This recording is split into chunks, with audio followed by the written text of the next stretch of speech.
Here's something else that's happening around the world. Places of worship are reopening one after another, from the Church of Nativity in Bethlehem to the Golden Temple in India and Saudi Arabia, which has announced that it will hold a limited Hajj. The question, though, is how safe is it for people to participate in religious gatherings in the middle of a pandemic?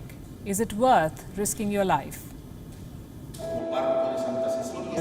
Easter at home, Passover in balconies, a quiet Baisakhi, and an empty Mecca on Ramzan.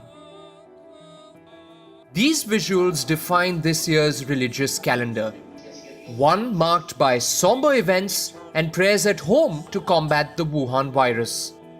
6 months into 2020, things are beginning to change. Places of worship have reopened, from the Church of Nativity in Bethlehem to Jerusalem's Al-Aqsa Mosque and the Golden Temple in India.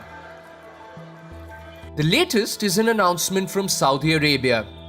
Riyadh has decided to hold a limited Hajj, meaning it will be limited to worshippers residing in the kingdom. The Arab world welcomed the move, as did the rest of the nations. But lost in the cheer was a critical question. Is a limited Hajj synonymous with a safe Hajj? As places of worship reopen one after another, can we rule out the risk of COVID-19? This was Mecca on April 24th, empty on the onset of the holy month of Ramzan. What has changed in the last 2 months? Has the risk of the virus gone? Quite the opposite. The numbers are on the rise. More deaths are being reported. What happens if a place of worship becomes a spot for a cluster outbreak? It is not unprecedented. Remember how the virus spread in South Korea? One patient, 31, and one Sunday mass was enough to drag South Korea into the COVID-19 whirlpool. What if this happens at another place of worship? What if this happens in India with its packed temples and mosques?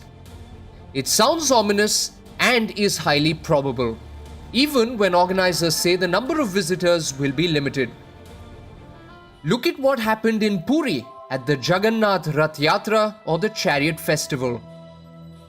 The reality looks something like this. It happened today, norms were flouted, and there was no social distancing. Instead, worshippers chose to place their trust in the Almighty. अभी चालू हुआ है, अभी corona फरोना कुछ नहीं रहेगा, वो बाद में बाहर से आने से सब करोना टूट जाएगा।